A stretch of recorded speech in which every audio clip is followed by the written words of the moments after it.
All right, why don't we get started? Good morning, everyone, and welcome to the Marine Tech breakout session presented by Promare. My name is Michael Cahill. I'm a natural resources specialist for the town of Plymouth.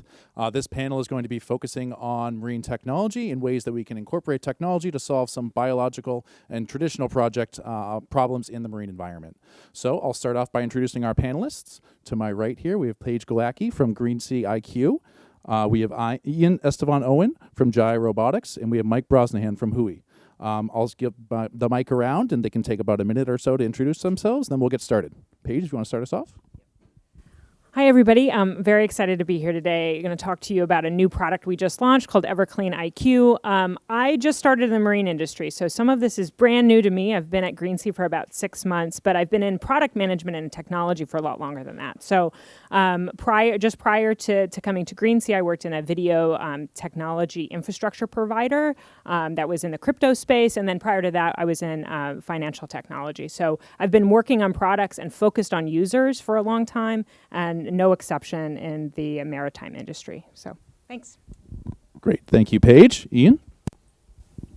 Yeah, hi, good morning. My name is Ian Estevan Owen, founder and CEO of Jaya Robotics. I've got a bit of a squeaky throat. I just got back from Marseille watching the Rugby World Cup quarterfinals. So if I can't hear me, I apologize. I'll do my best. We founded Jaya in 2020, and been going just over 2.5 years. And it's been an amazing journey. I look forward to sharing some of that with you in a little while. I think so. I'm Mike Brosnahan. I'm an associate scientist at the Woods Hole Oceanographic Institution in the biology department, and I am, I go to sleep at night and wake up thinking about harmful algae, which I'll tell you a little bit about. I don't have a company, but I do a lot of work in the space where we're trying to develop sensors and platforms and get them out in the ocean to observe these phenomenon. And so I'll tell you a little bit about that. I sit on a steering committee for a group within the Integrated Ocean and Observing, Integrated Ocean, whatever it is, IUCE, where we're trying to build up a national harmful algal bloom observing network, so sensors all over the coastal states of the U.S. To detect these harmful algae. Great, thank you, everyone. So we'll get started with Paige here. This is a really great panel. We're looking forward to it. So we'll hold questions until after the end, and then at that point, we'll have about 10 or 15 minutes to roll through. So, Paige, if you want to start us off. Awesome. Thank you so much. And I advance here or down? Down. Down. Okay. Great. Like I said, I'm so excited to get to talk to you today about this brand new product that Greensea IQ just brought to market. So I'm going to talk to you today a little bit about biofouling and what we're doing to address biofouling, and how we're going to use data to really describe the future for how we can handle hull maintenance in the future and understand how fouling moves across the world. And I'll get to show you a little bit of the product today as well. One day I will press the right button. The top one.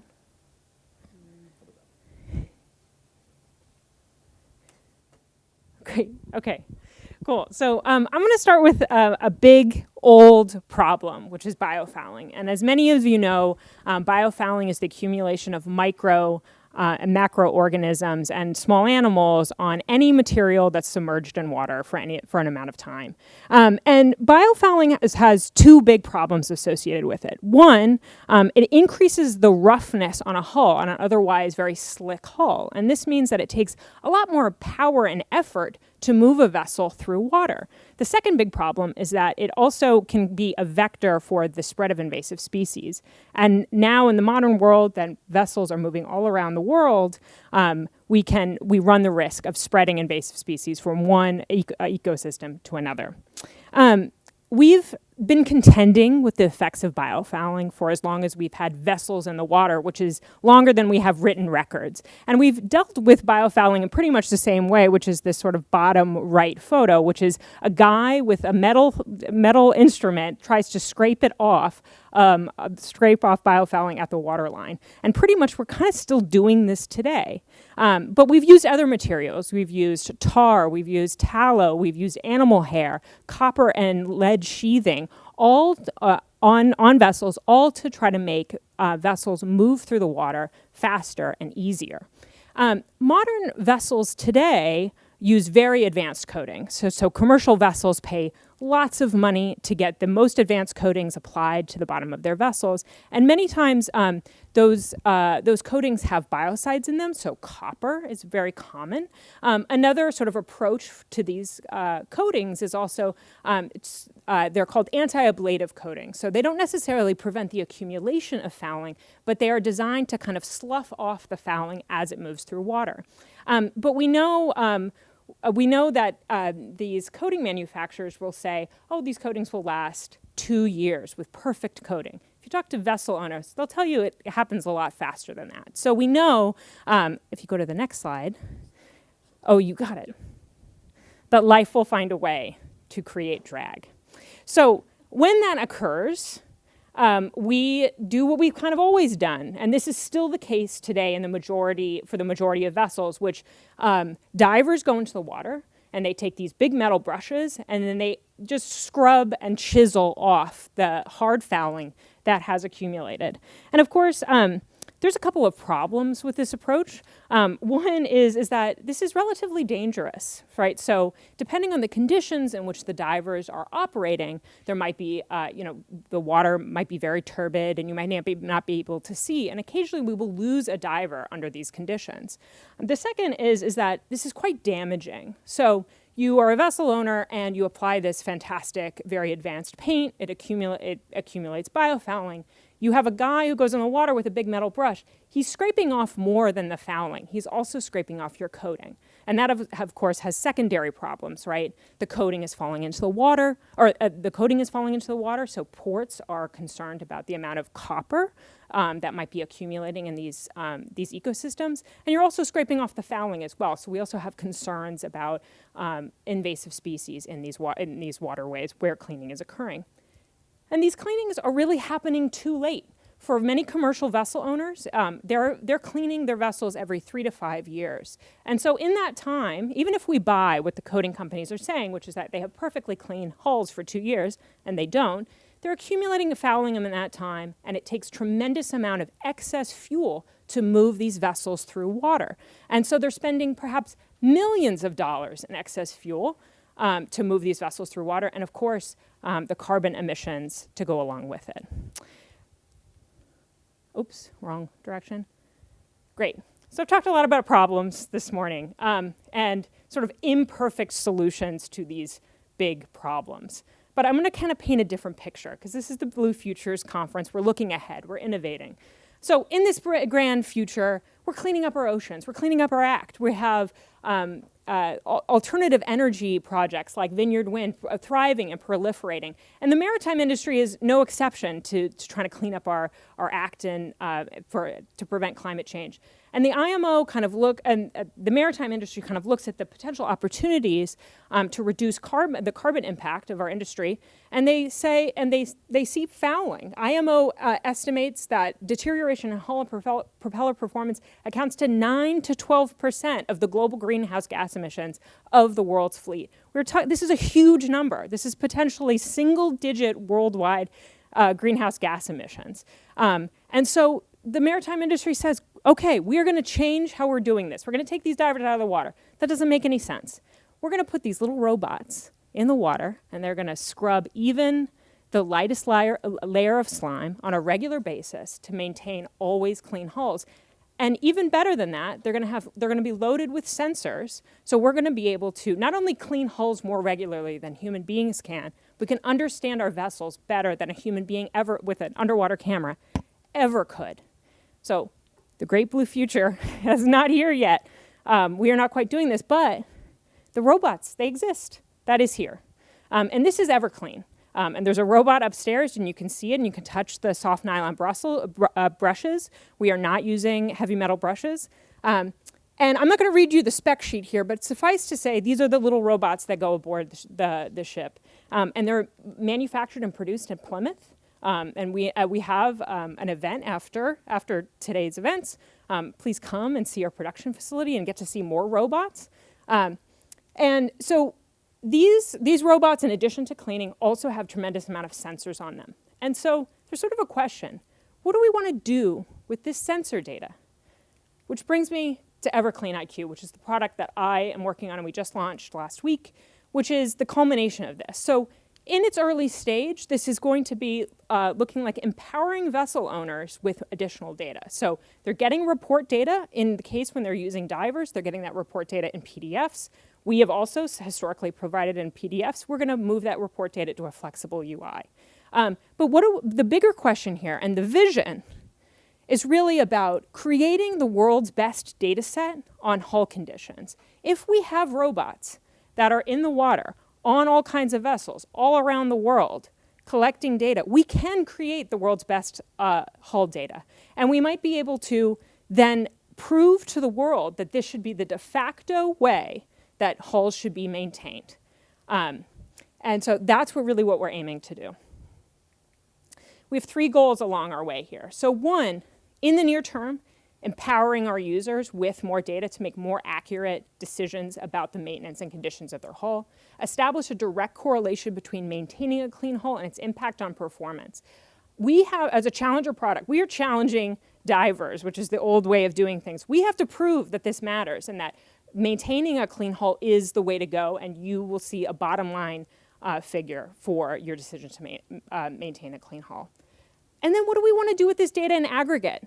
So I think if we have this incredible set of hull data, we can predict how fouling moves around the world and potentially get any given vessel, maybe if we know some things about it, we'll be able to say we think that this vessel has this amount of fouling on it. And if we're able to do that, perhaps we're able to also say what kind of fouling. And this gets us where we might be able to provide the tools to ports, thinking specifically of like New Zealand, where they demand that all vessels who come into port are totally clean. That's a rather blunt instrument. Perhaps we can give them finer tools to say, we know where this vessel, when this vessel was cleaned last, where it has gone since it's been cleaned, and we think the risk here is very low for invasive species. So this is a screenshot of what we launched just last week. So this is this sort of UI. We wanted to start with the impact metrics at the top. So this is the aggregated metrics that across all of EverClean services and all the vessels that we've ever touched. And to really kind of give users a sense of what they are participating in. They're participating in more than receiving their reports. They're participating in a revolution of really thinking about your hull differently. And so we're a technology company at core, and I'm a technology person, and this is the most viable product. This is the atomic beginning of where we're going to iterate to. So what follows after launch is lots of user research. We're going to understand how our users are, what they're thinking, how they're trying to use this product, and then continually iterate as we go, adding additional data, and really moving the ball for our customers. Okay, so what comes next? So we launched this sort of very atomic beginning where users are able to sign in. They, again, we're moving from PDFs. They're able to sign in, see all of their past reports, see the rich sets of data, and be able to download PDFs because we know that they have very complex data, or rather documentation practices internal to these big companies. But what comes next? Full hull imagery. This is just around the corner for us. So right now the robots, they don't have the video system on the upstairs robot, but there's sort of a section for it where it would normally go. We're going to get to full hull imaging. And I think that this is going to be a huge step forward for our customers. Most vessel owners cannot see what's beneath the waterline. What if you were able to get an image of your hull once a month, twice a month? You'd really be able to understand any issue that's present on your hull and how it's progressing over time so you can get ahead of any maintenance issues that you want to address. 3D digital twin, this is the Valhalla of a hull visualization. Being able to see a 3D render of your entire hull, being able to pan and zoom and overlay data so you can understand how things are correlating with each other. Hull thickness measurements, I think increasingly inspections will be important for us, and I think we could be a very powerful partner with folks who do underwater inspections because we have such incredible rich data, and being able to see beyond what a diver can see. So measuring hull thickness will tell us where a rust and corrosion is present, and utilizing AI and ML to deliver at scale. We have to deliver this product, this product to lots of vessels all around the world. And not only, right now our reports are written by a team of experts who sort of analyze the data that we're getting. We need to be able to do that at scale. And building ML models that can do some of that interpretation for us is really important. But even beyond scaling it for ourselves, being able to allow prediction so we kind of know what happens next because we have lots of data where that tells us what has happened in the past. And so I want to end here. These are back at the sort of those top line metrics that I mentioned. We're not here to build websites and we're not here to do reports. We're here to change these numbers and increase these numbers.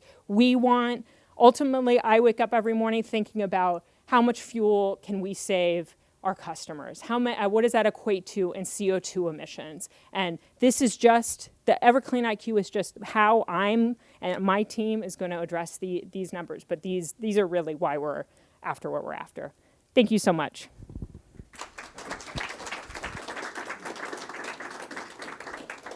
Great. Thank you so much, Paige. That's so exciting to hear about the work that you're doing, and right in Plymouth, right in our backyard too. So very exciting.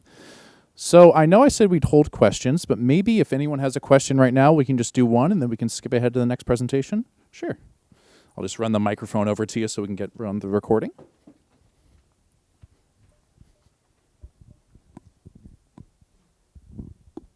Thank you, Paige. Great presentation skills. Those numbers, did you say you launched the product last week? And I'm wondering, are those fake numbers or are those real? And it seems like you've done a lot quickly. So to clarify, the EverClean product has been around since, help me? A year. So the robots going in the water and cleaning have been doing so for a year. The user interface we just launched last week. So those numbers reflect EverClean's progress. Great. And next up, we will have Ian Estefan-Owen from Jaya Robotics. Thanks, Michael. That was a great pitch, Paige. Excellent. Love what you guys are doing at Green Sea. Hi. My name is Ian Estefan-Owen. We have a slideshow at the start. You got this, Michael. Awesome. Sweet. I grew up in a little town, not in Jamestown where I live right now, but in South Wales in the UK. And it was a fantastic beach about 1.5 miles long, golden sands, fantastic blue sea. At one end of it was a steelworks, and at the other end of it was a chemical works, BP Chemicals. My dad worked there, so I can't diss them. And depending which way the wind was blowing, it was either coal dust from the steelworks or emulsified oil from leaks from the chemical works. If it was offshore, it was fantastic. And that's kind of where my passion for the ocean came. I ran away and joined the Navy at 17. Spent 12 years in the Navy, it was a lot of fun. And then joined the industry and learned about profit and loss and commercial stuff. It was a bit of a shock, but great ride. Worked for Lockheed, then ran Raytheon's business in the UK, and they brought me here in 2007. And then worked for Bluefin Robotics, did a stint at Hui, which was a lot of fun on the Ocean Observatory Initiative Program. And then Sonos, the speaker company, for a couple of years, 4 years, which was really cool to be in the music industry. And that led to me working at Aquabotics and then founding Jaya, right, in 2020. Why Jaya? Having worked across the industry, unmanned underwater vehicles, unmanned surface vehicles, it's hard. It's complicated. There's a lot of different options, a lot of different sensor options. Because of the complexity, they can struggle with reliability. So we had a vision where we wanted to democratize aquatic data collection. What does that mean? For Jaya, it means simplicity is at the core of everything we do. And we designed the Gyrobot system, which are micro-sized aquatic drones. They're a hybrid unmanned surface vehicle, unmanned underwater vehicle that, if I can get the clicker, we can go to the next slide, that we want to deliver customers with an experience that it works, that when you launch it and press the button, it brings back the information that you want. It's safe, it's easy, and it comes with a suite of not just different sensors, but also data visualization tools. This is a picture of Camp Lejeune, Camp Pendleton on the West Coast.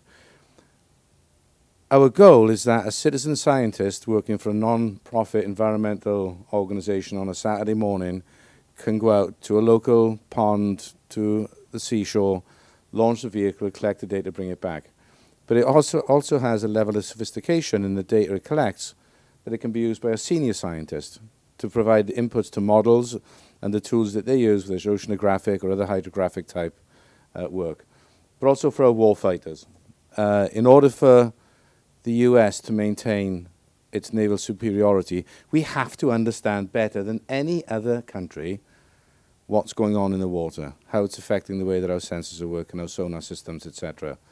So that's the vision, and these are the Gyrobots being launched. One of the cool things that I think it's cool, you can make your own decision, by having lots and lots of Gyrobots, lots of bots in the water spread over a large area, we collect what's called synoptic data.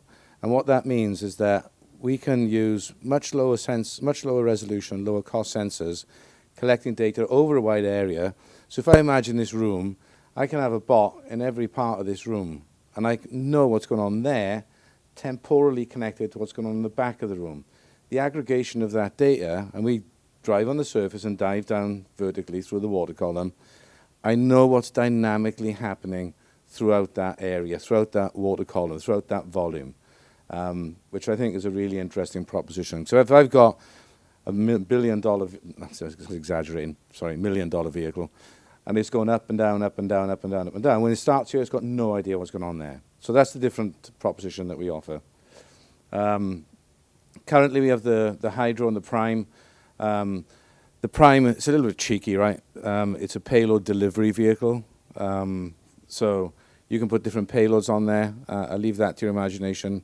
Different customers, commercial and DoD, talk about different applications for payloads.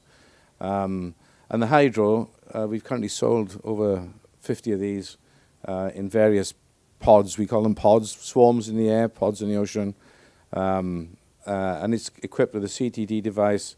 It does SVPs, it does wave height, does bottom type measurements, does current vectors, which is super useful for the Marines, for example, where they need to understand the surf zone. I'll come on to that in a bit more detail.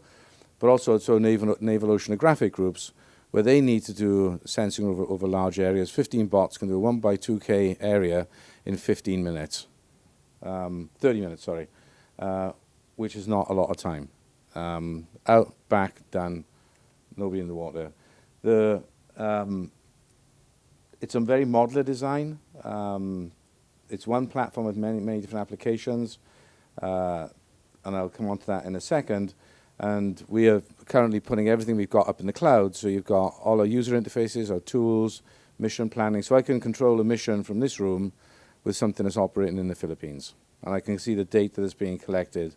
And I can then fuse that data with other publicly open source data from NOAA, et cetera, to give me information I'm looking for. These are the different customers that we've got. I won't go through them, but there's a lot of DoD focus. Academic focus, USGS.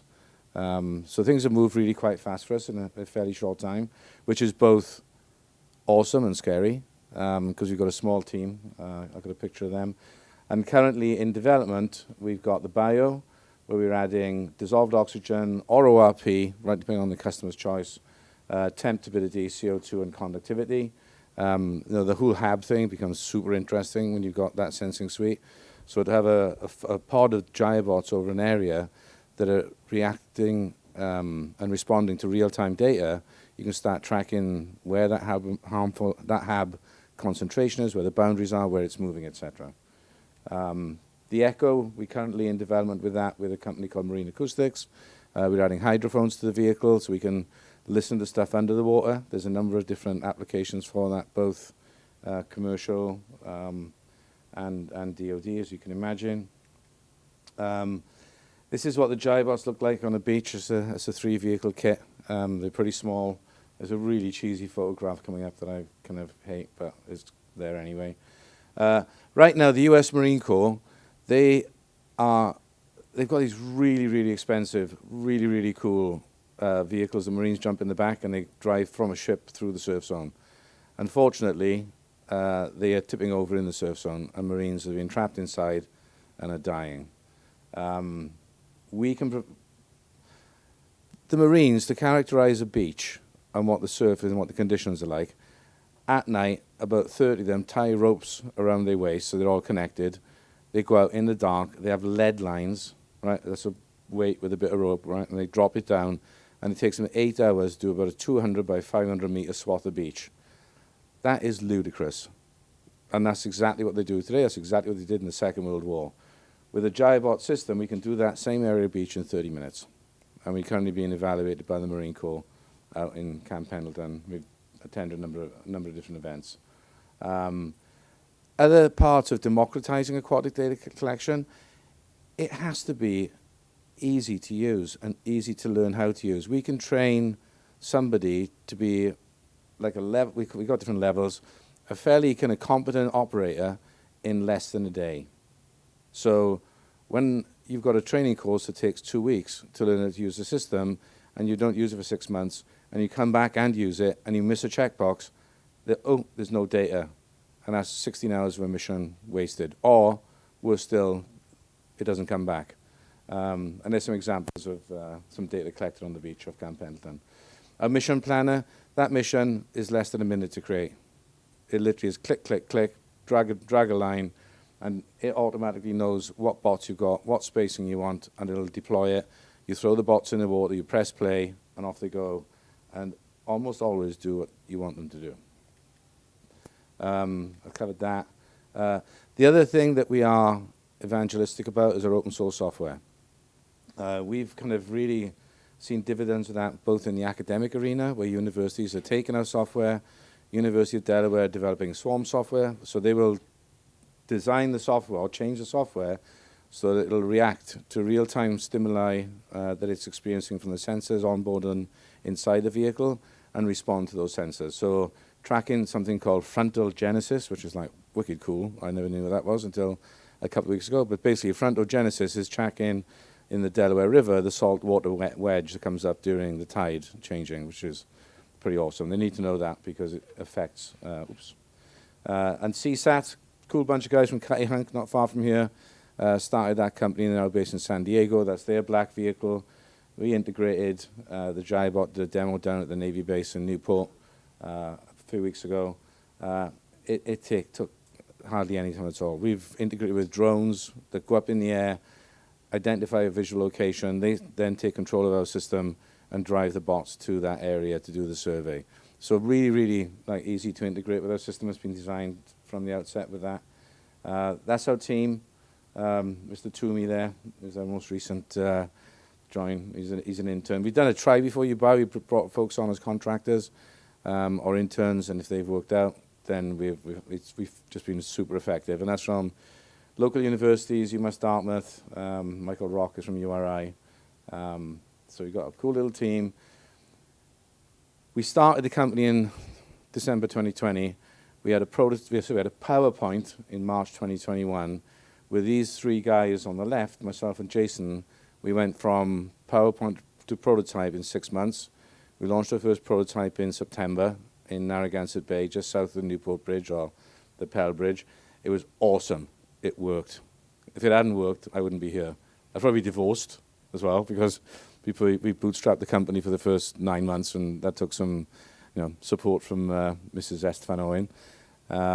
And it was a bit sad, though, because some boat maneuvering controls went awry, and I said forward, Ray was driving, went back, Jason fell down, was holding the tablet, operating the system, and it crashed into the Newport Bridge and sunk. So from hero to zero in not a lot of time. It was cool. So far as a company, we've just raised last November $2 million on an equity-led round. We've got over 1.5 million orders. We've got a really awesome board I'm super excited about, and going through a number of accelerator programs. As having done big business like Raytheon and that, you learn a lot, right? What you don't learn is how the hell do you do a startup. I thought I knew. Thankfully, these different programs put us on the right track, and I'd love to answer any questions you guys have. We'll be doing a demo this afternoon, just to show you how simple things work. All right, thank you.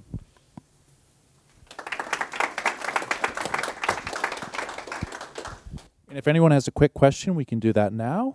If not, we can hold it till the end. No? Okay. And Mike Brosnahan will be up next. Thank you, Ian. That was great.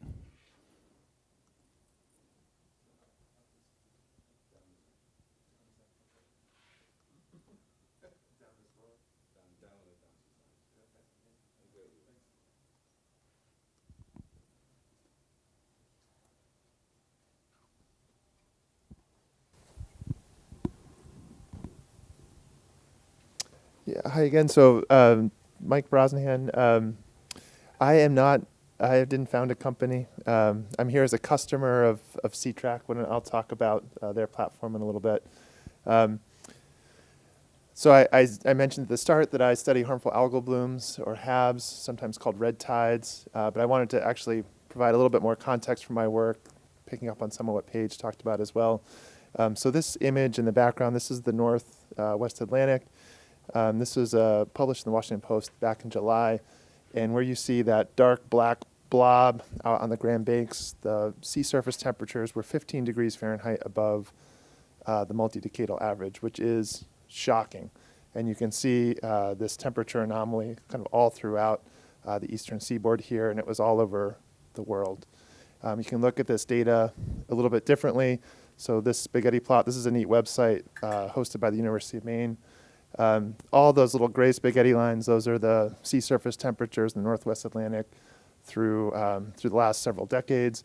In yellow there, that's 2022. It was quite a hot year. We're kind of up at that upper end of the sea surface temperatures throughout the year. And then in black up here, this is 2023. And so we're just in a new world. It's been incredibly warm this year. And this is one of what we talk about in terms of coastal ecosystem ecology, the four horsemen of the apocalypse. So we've got warming of the ocean. This controls the rates of growth and the way that organisms interact with each other. It also controls the structure of the water column and promotes things like the development of hypoxia. Ocean acidification in our coastal systems is driven not just by absorption of CO2 from the atmosphere, but also acidified riverine inputs. Also nutrient pollution is driving higher productivity in our coastal oceans. All that biomass is being remineralized. That drives hypoxia, so all the oxygen gets used up by the microbes, but it also drives bottom water acidification. And then the last horseman, my horseman, is harmful algal blooms. So these are organisms that are photosynthetic, and they are harmful to society in a variety of ways. There's species that produce huge amounts of biomass. So you can see here, this is in Qingdao. This was when the Olympics were in China some years ago. That biomass by itself is a problem just to clear it. But then when it starts to degrade on shore, it releases poisonous gases, which are harmful to public health. Also, when it's in the water column, and again, when it degrades, it's causing hypoxia, which is bad for marine life. There are other species in freshwater systems that are impacting drinking water supplies.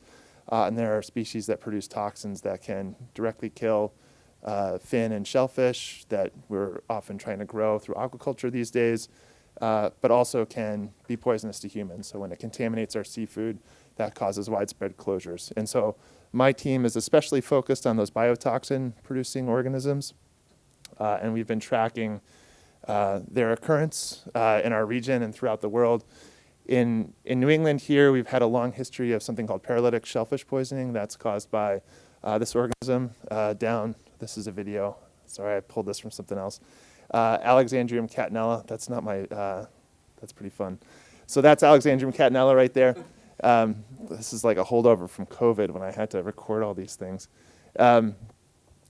So that was mainly, that's mainly occurring in the spring and summer historically. But in recent years, we have fall and winter blooms caused by this diatom, Pseudonychia. This causes something called amnesic shellfish poisoning. Historically was not present in our waters, but the first closures to this organism occurred in 2013, and then widespread closures throughout Maine, Massachusetts, and Rhode Island in 2016 for the first time. We also have Dinophysis, as causes diuretic shellfish poisoning. We've had some limited closures, and then some new organisms that are causing, that are directly impacting aquaculture. So our response to this, I lead a multi-institution team where we're trying to deploy some advanced sensors to detect these phytoplankton species and their toxins. We call it HABON-NE for Harmful Algal Bloom Observing Network New England. This is really a front runner for a system that's envisioned to serve all of the U.S., again, through IUCE. Our goal in setting out to build this system was to make it adaptive and region scale. And we're really relying on these two sensors you see down in the lower left. These are both manufactured by a Massachusetts company, McLean Research Labs, which is based down in East Falmouth. So the first one is the imaging flow cytobot. This is really the workhorse of our system. This is a sensor that was invented in Woods Hole by Rob Olson and Heidi Stalsick. It's an automated microscope. It's producing about 1 million pictures of individual phytoplankton cells per day, and then we use AI-based models to identify or classify which species each is and identify the HABs. Then we also use another sensor called the environmental sample processor. This is a molecular sensor. We're using this one mainly to measure the concentration of domoic acid, which is produced by, causes amnesic shellfish poisoning. It's produced by those Pseudonychia cells I mentioned. So it's nice to have the sensors, but you actually have to get them out in the world. And so we started with some fixed sites. We had some established time series in the regions. We work with colleagues at URI and up in Maine at Bowdoin College. We have a long-running time series at this tripod station south of Martha's Vineyard. So we're building up our capacity and extending the season that we have those things deployed. Conveniently, some of these are in HAB hotspots or major transport pathways, so good places to have data streams coming from. And then the new one is we've been building up mobile systems. And so we have two versions of mobile in my world. We have these barges that we build, and we can kind of hopscotch them around the region. These have the ability to operate all of our sensors, and we can actually move them through the water column, so we can characterize thin layers, because not everything is perfectly mixed in the ocean. And then we're using the Sea-Track platform, which is an uncrewed surface vehicle. So I think these uncrewed surface vehicles, it captures everyone's imagination. The first thing that people ask me when they see ours is, where do you sit? Because they all want to go for a joyride on it. It captured our imagination in a little bit different way. This is this particular platform is one that it can handle really high sea states. It has a lot of power generation capability, so it's basically a floating solar panel, which means we've got enough power on board to operate continuously for deployments of months, all of these advanced sensors that we want to get out in the ocean. The other thing is we have some experience with putting these kinds of sensors out using traditional moorings. It's really, really expensive. You need a really big ship.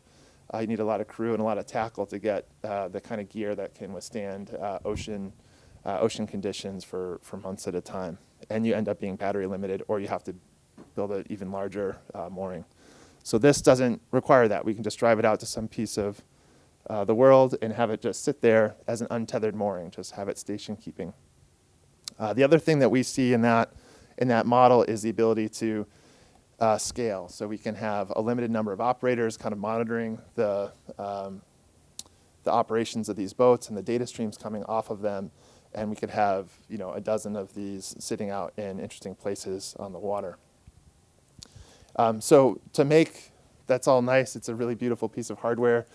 We're doing some other work that I think is relevant in this space. We have a project that we call PhytoArm. This is it's a robot operating system based product where, so robot operating system is open source. It's a middleware that is used to get different devices to talk to each other. And so we've been building ROS nodes for the imaging flow cytobot sensor and for some of the other systems, the CTDs and things that we couple with that. And it allows us to configure these sensors in neat ways and have them interact with each other to make our observing more useful. In the context, so the other thing that's neat about ROS, Robot Operating System, is that it's widely used. So a lot of engineers are familiar with this already. It's used for like autonomous vehicle projects.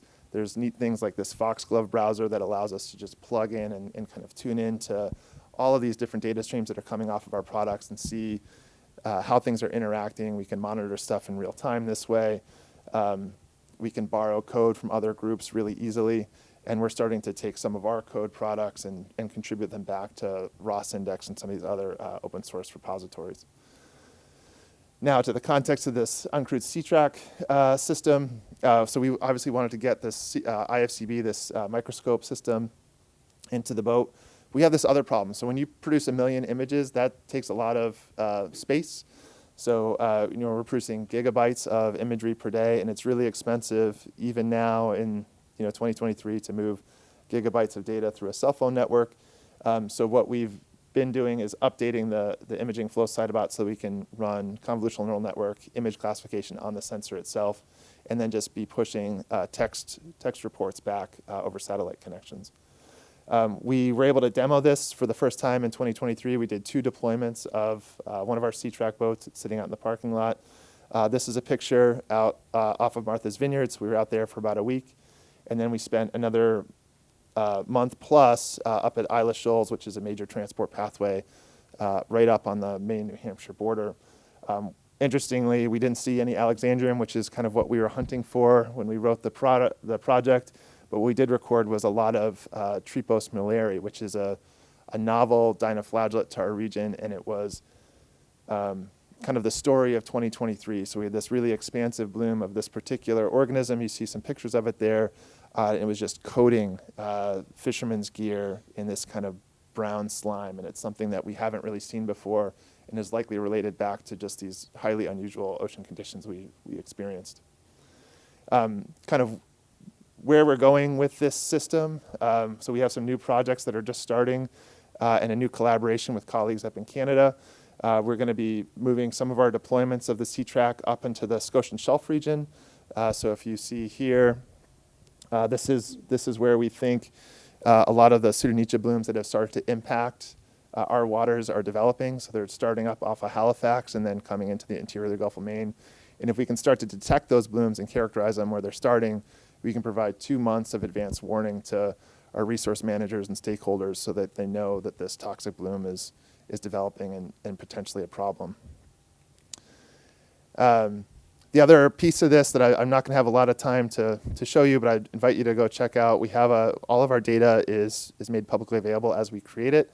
We have another open source software project called the HAB Hub, where we're aggregating not only the observations from our sensors, but data that are just being produced by our state agency partners and our other colleagues in the academic community, where we make all of this data available as layers in real time. And so right now we've got things like shellfish toxicity measurements, harvest closures, and our imaging flow cytobot observations available through there.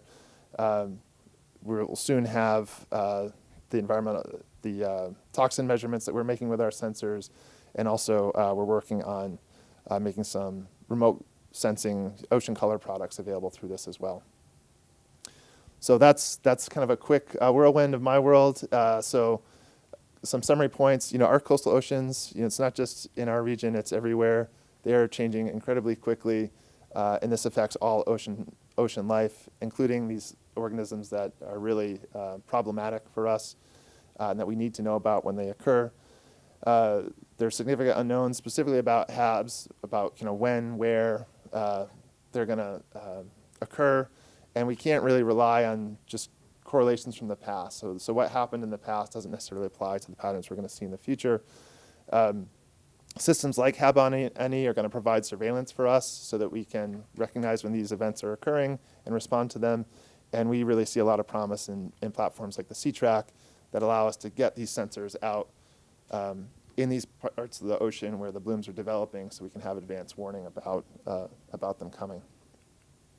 I am part of an amazing team of people across many institutions, and am getting funding through the Woods Hole Center for Oceans and Human Health, which is an NSF and NIH-sponsored program that's been running at WHOI for 20 years, as well as several projects through NOAA. So I got thanks for.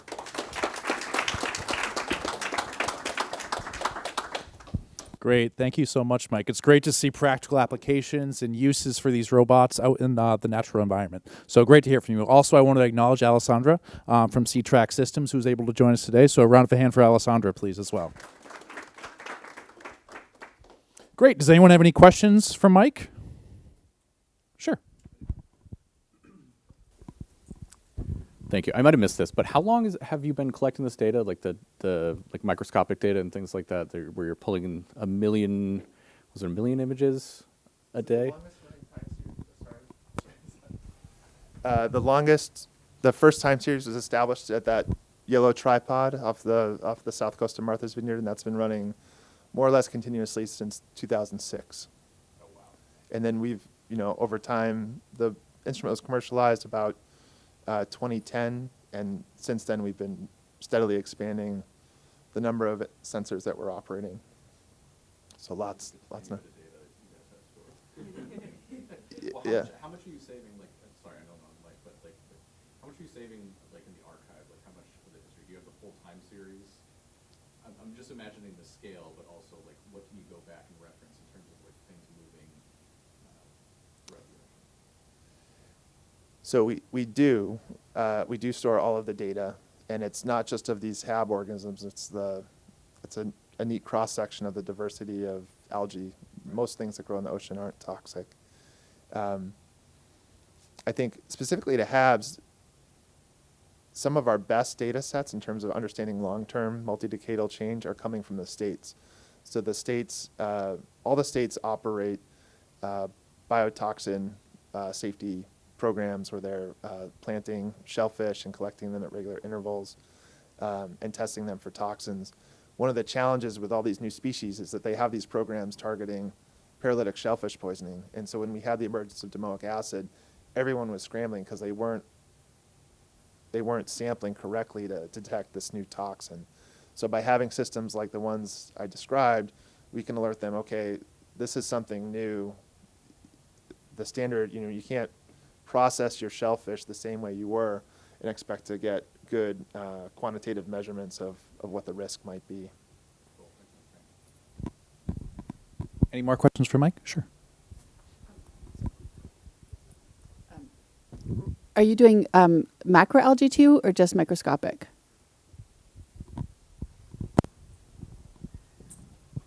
So the sensors that we operate are not the biggest thing that we can get into our microscope sensor is about 150 microns, so not macroalgae.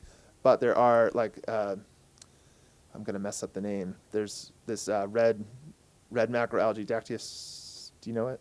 I thought it was Polystophlonia, but I Yeah. have not had any confirmation by any experts on what it is, but it's everywhere in Cohasset.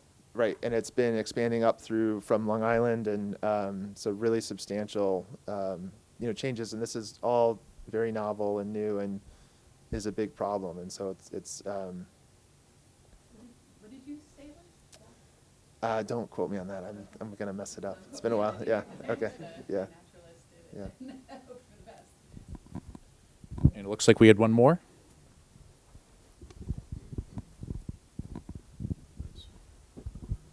Good morning. Good morning, Mike. Thank you for the presentation. Question on domoic acid buildup over time. My understanding is that as domoic acid builds up, it can become toxic in the atmosphere. And looking at a predictive chart, as pH decreases and domoic acid buildup increases, the theory is that by the mid-2030s, there will be enough domoic acid in the atmosphere to be toxic. I'm wondering if you have heard of this, and also, when your opinion, what is the wisest systemic approach that we can engage in order to change what appears to be an exponential trajectory of domoic acid buildup in the marine environment?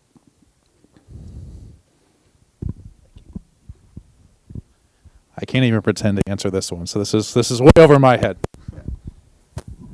I'd love to see what you're looking at, because I'm actually not aware of domoic acid being an issue as a aerosolized toxin. There are harmful algal bloom species. For instance, there's one that severely impacts the western panhandle of Florida called Corynea brevis.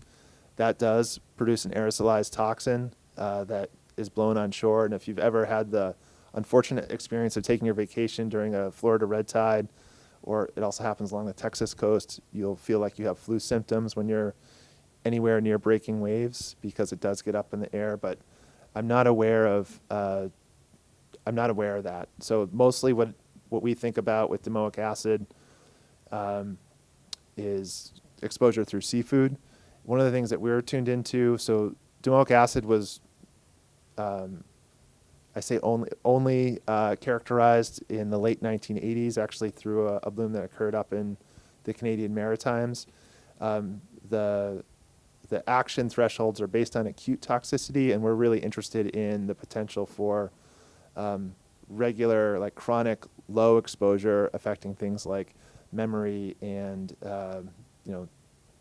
cognitive development. But that's very much a research area. We don't have a lot of hard evidence of that being an impact in a public health context at this time. Great. Thank you so much, everyone. We have some pre-scripted questions that I'd like to run through, and then we can open it back up to the panel to answer some of these. So following Mike's presentation, I thought this would be a good one to start with. How can state, regional organizations support growth of blue economy in industries like yourselves? Paige, would you like to kick us off? Can you repeat the question for me? How can state, regional organizations support the growth of blue economy in industries like yourselves? Yeah, I'm not the expert at Green Sea with some of this regulatory stuff, but I am. What I have seen at Green Sea, which has been really helpful for us, is even some of our collaborations with some local organizations. So we do testing. Testing of these remotely operated vehicles require a fair bit of space. And we do testing right now at Mass Maritime.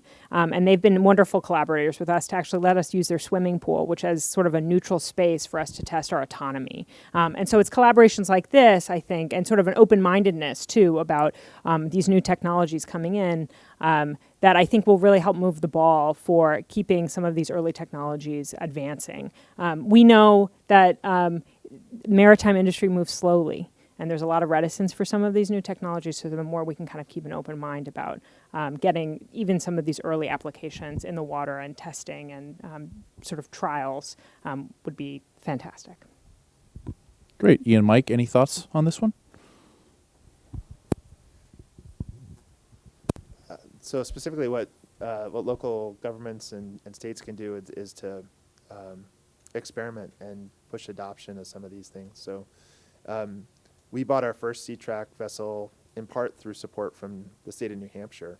And that's part of why we're targeting the Isla Shoals, because that's an area that they've consistently tried to use as a sentinel area for these blooms that come down and impact the New Hampshire coast.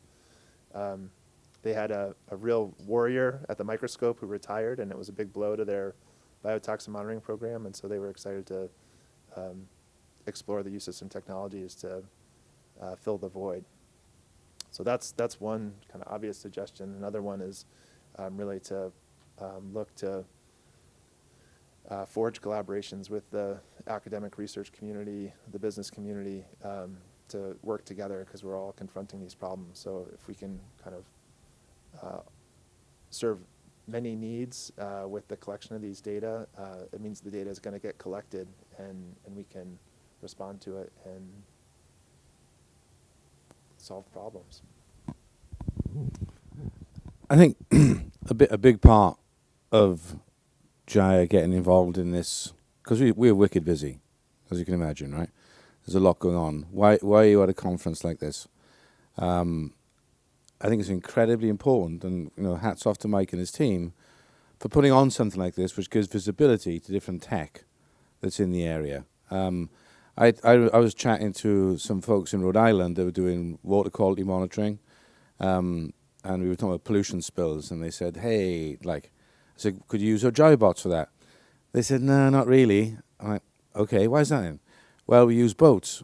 I'm like, okay, so you send a boat out into the middle of the pollution and take samples. Yeah, that's exactly what we do. I said, what's the problem with the gyrobot? They said, well, you're going to pick it out of the water and have to clean it. Right?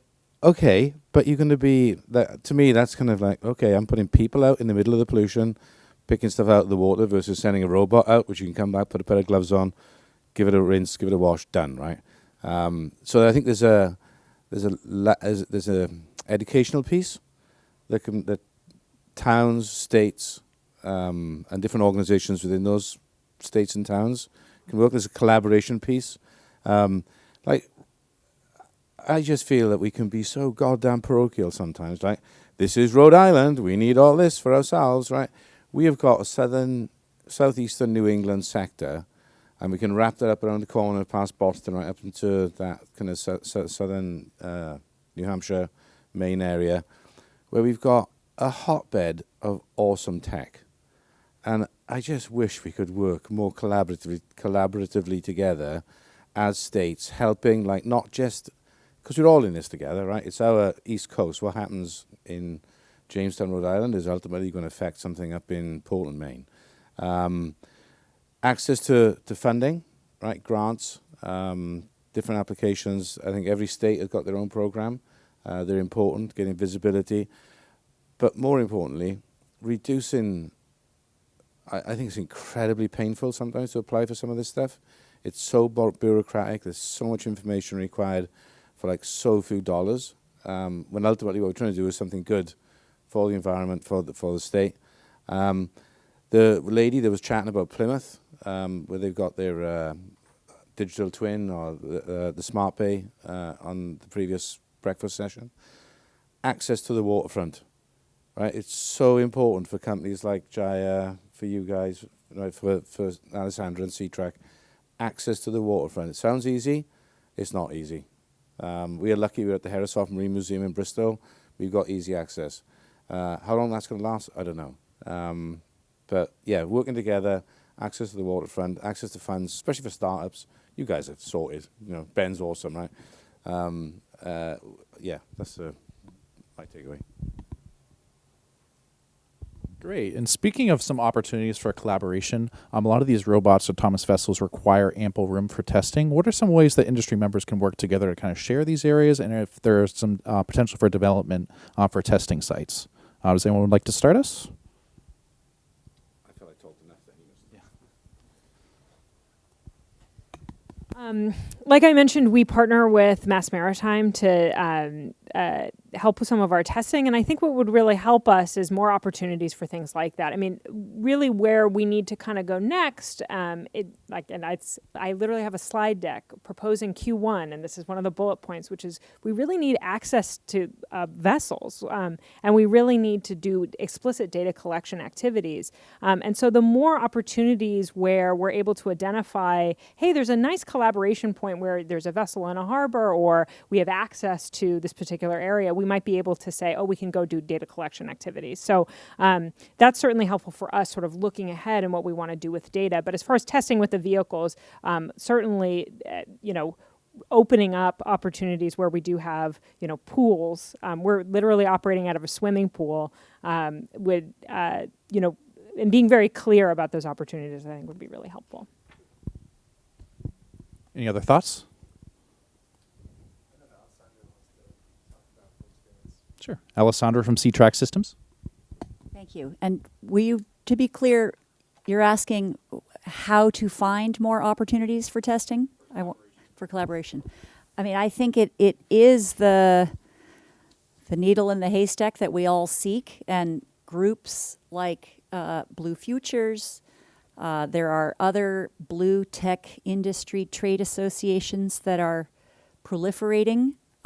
I've been in this field 6.5 years now, and what started as like a beer around a refrigerator with 10 people, now that particular group I'm speaking of, See Ahead, which James works for, they now have offices in Providence, Gulfport, Mississippi, and Boston, and they have business accelerators that link local stakeholders, academics, innovators, commercial. So I feel like blue tech is trending and becoming more popular. I was very encouraged by the woman in the red glasses whose name I'm forgetting.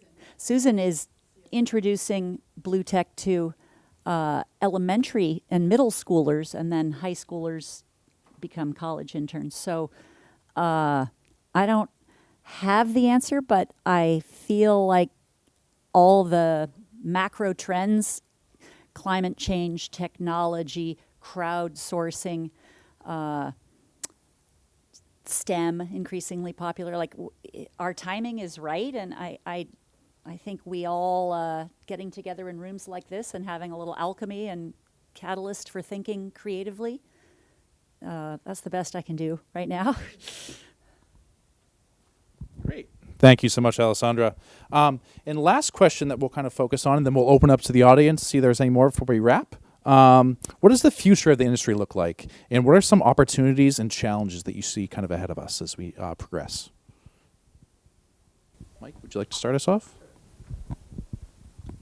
So I can say that, there, in terms of what I discussed in the deployment of these observing networks specifically focused on harmful algal blooms, there is a big push that's been underway for a few years now that's being funded through NOAA and through the U.S. IUCE regional associations.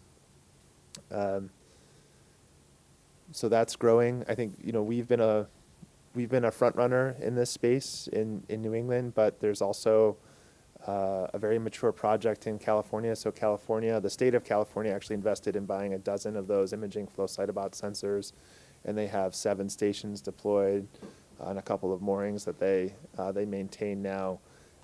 So this is kind of coming. There's these new sources of data,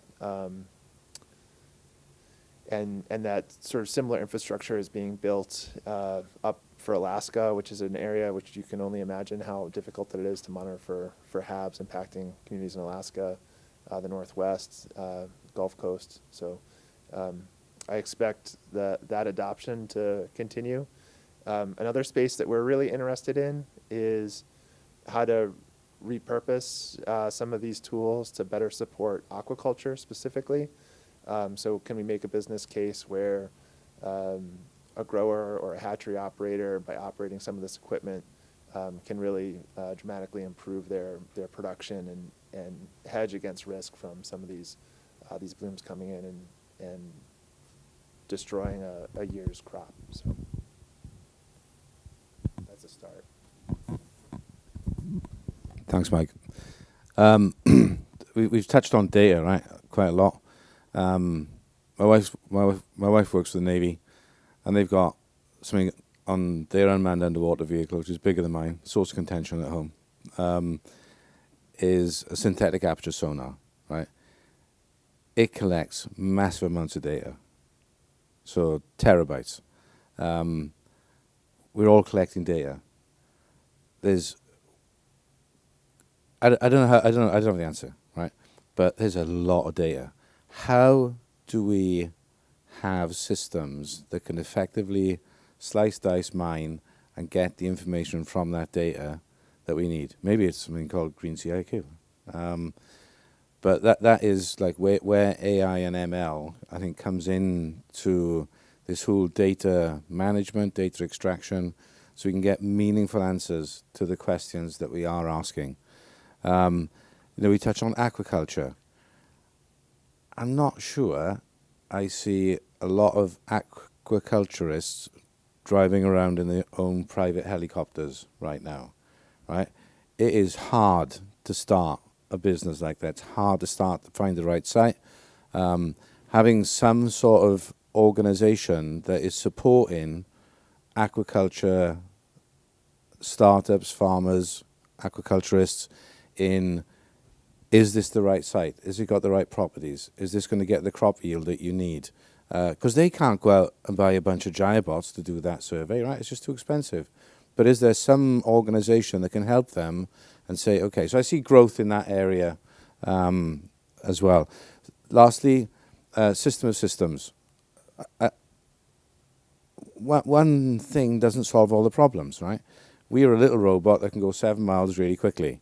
You put us on the back of a big robot that can go hundreds of miles very quickly, then you've got a different application, right? You've got different things can do. And I think all working together, whether it's aerial robotics, water robotics, and undersea robotics, I see that becoming a really important part of what we go and do going forward there's a place for big, expensive, awesomely like exotic unmanned underwater vehicles and service vehicles. But then if that can be used with a simple vehicle, I think we're on the right path. And I had a question for Mike about the harmful algal blooms piece. What can you do if you identify one's coming? Well, so one of the things that we've demoed, but we haven't implemented, that I think back to this idea that one farmer isn't going to be able to afford all these expensive things. We've written code where farmers could subscribe to a local station where it's sort of in their bay or close enough to them, where they would get an automated direct alert that they could configure to them saying, Margoliphidium is coming in and that could be a threat to your nursery. Or even if they had a cell phone modem, what we demoed was that alert comes through and automatically the pumps on your nursery turn off and you turn an aerator on that protects your animals so they're more resilient to that exposure. So that's a very crude example, but I think we're in a time right now where crude things kind of can take you a long way. So I think that goes back to your point about making, as we deploy these platforms and working to make the data as accessible as possible so they can be repurposed and used in a variety of ways is really exciting, but it requires a lot of attention and effort as well. Alessandra? I liked Paige's comment that as a challenger industry, we have to prove our utility and our efficiency. So I feel like the math problem, the metrics that, X amounts of fuel saved, X amounts of shellfish farms saved, X amounts of, I don't have a quantifiable thing fast. Well, doing it way faster and cheaper than boats.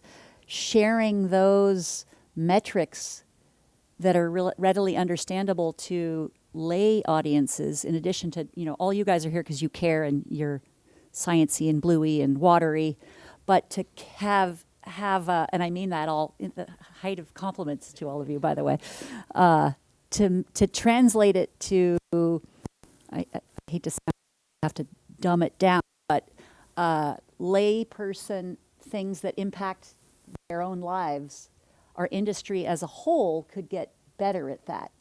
We're really good at diving down deep in the weeds with brilliant scientists and operators, but to keep it more relevant to what matters to the world at large, I think that will help the levers and the politicians and the funders make, hopefully open the spigots and make it easier. That's a wish of mine.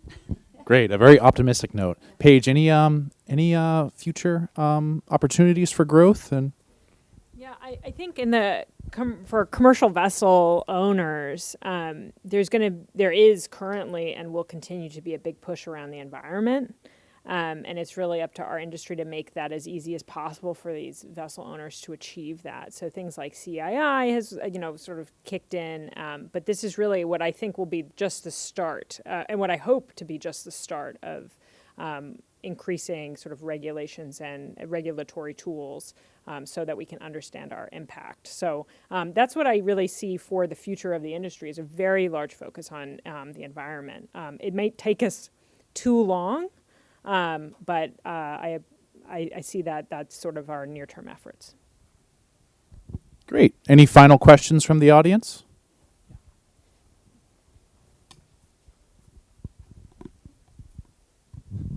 Just wondering if each of you, since you have these cool things to deploy, and I want one from each of you, please, what do you do as far as contacting harbor masters, Coast Guard? Do you need permits to do little mini experiments at sites that are not in a swimming pool?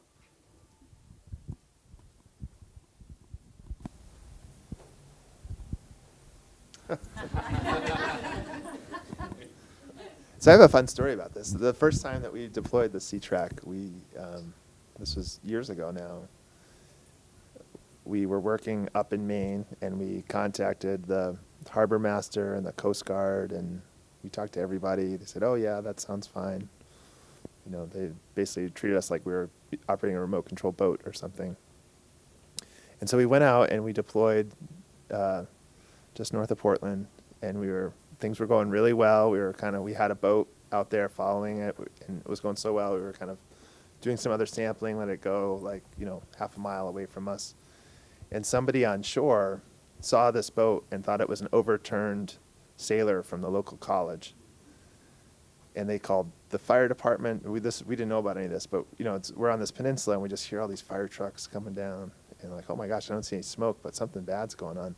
And they're screaming down, and all of a sudden, like, the radio blows up, and this Coast Guard rib comes, and I think it touched the water 4 times over the mile that it came to us. And then we had to explain that this is just a little robot. So I think the biggest challenge right now is it's new and people aren't familiar with it, and there aren't regulations about how to operate this thing, and so we're trying to do everything we can to notify local folks and harbor masters when we deploy. The other thing that we do for ours, we try to keep our systems, our deployments very simple. They're staying in one place, so we really check that out with the local authorities. And we also just work really hard we don't start in places like outside of harbors that have a lot of boat traffic. We try to go to places that are scientifically interesting, but have minimal boat traffic. So there's kind of a sweet spot there in terms of the mission complexity that we're trying to tackle at this stage. And we're kind of like hungry for there to be rules and sort of a larger familiarity with this stuff. You found something you have to do in a couple circles. Yeah, it was very embarrassing, right? Like apologizing, but we felt like we had done everything right as well with this experience in Maine. We kind of fly under the radar. Our bots are pretty small. If there's a collision with a boat, there's probably only one winner, and that's the boat. We work in the Bristol Harbour area for most of our testing, and we have had the police show up because lady walking a dog has said there's guys on the beach with rockets, right? And if you so the cops came and like, where are the rockets? Yeah, I'm going to claim maybe it's a foolish thing to do, but we're going to remain a little bit ignorant for a while until there are rules, right? Because right now it's a little red robot that isn't going to hurt anybody or do anything. And if it was bigger, I think for your guys, if a sailing boat hit one of your sea track vehicles, that would not be awesome. Yeah. 3 to 5 knots. Yeah. So we're not going to hurt anybody either. But Yeah. it is, if you want it recorded, I have one more tiny tidbit. And you too, but there was an oceans conference in Biloxi, Mississippi, week before last.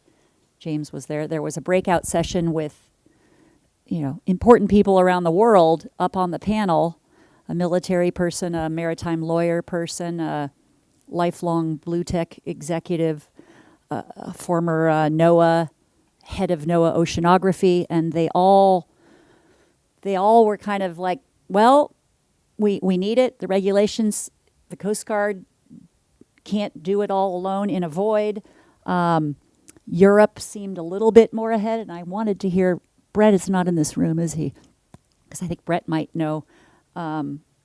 Colregs and I'm forgetting the name of the group. IMO. Yes, IMO.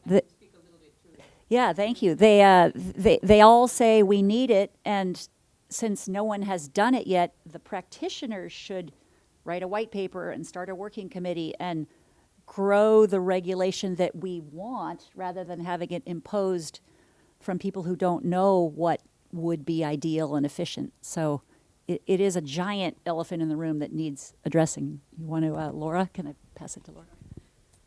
Hi, everybody. Laura Wilcox. Currently with Massachusetts Maritime Academy, but formerly I've been working with Brett, with Promare, on the Mayflower 400 project, this summer, we went through a large repowering project on the vessel and needed to take it on sea trials, and so contacted the local Coast Guard unit and had a sit-down meeting with their waterways manager, who told us basically that we were not a vessel.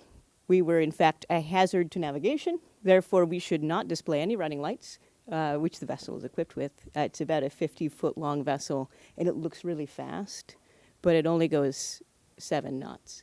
But it's very pointy. It's very aerodynamic looking. And so during our sea trials, leading up to our sea trials, we made notification to the Coast Guard of our plan. We set out on a chart the area that we intended to operate in, and then we had to work out with the Coast Guard that we would have the vessel towed from the dock to our testing site, and only after we got to our testing site would we release it, but we would be following along closely in a workboat alongside. And they had us, give them a lot of documentation about where and when, and they set out in the local notice to mariners, and I think they broadcast it also on VHF on Channel 12 or 12. I don't know. I'm an engineer. I'm not a decky. That there was this experimental vessel operating in such and such a geographic location, and please keep clear, and this is what it looks like, and it's going to have a flashy light. And just don't bother, please. But, more to the point here, there are currently no regulations either in the international scope or in the United States about the operation of uncrewed vessels and autonomous vessels, specifically vessels that are not remotely controlled, that use their own function to control their track. The International Maritime Organization, IMO, expects to have some sort of guidance out within the next 5 years. The Coast Guard will probably follow suit. There is an autonomous working group at Coast Guard headquarters called the AutoPOCO. AutoPOCO has been meeting for the last few years, but without clear guidance from the international maritime community, it seems they are very reluctant to put out any advice or to give any guidance to local Coast Guard units. So it's very much up to the local Coast Guard unit to tell you what you can and can't do, which is a frustrating position to be in, both, I'm sure, for us and for the local Coast Guard units who just don't have a lot of top-down support. They have to go to the regulations and decide if we can interpret Rule 5 of COLREGs in the way that we want to, which is that, we have done everything we can to avoid collision by having sensors and monitors and remote watch-standing stations for our vessels. So there's a lot to it. That's what I can tell you. Great. Thank you so much. We have about a minute left. We've run long. Paige, would you like to make some final remarks regarding regulations or? Well answered. Great. Perfect. Well, I want to thank all of our wonderful panelists. I think we had some great discussion up here today. I hope you all join us today for the Marine Tech Demo, where you'll be able to see these robots in the water and some other robots alongside them as well. And that will be at Cordage Park, running from 2 o'clock to 3:30. And that will be at Green Sea IQ's new headquarters, which will be great. So great. Thank you for coming, everyone, and we hope to see you there.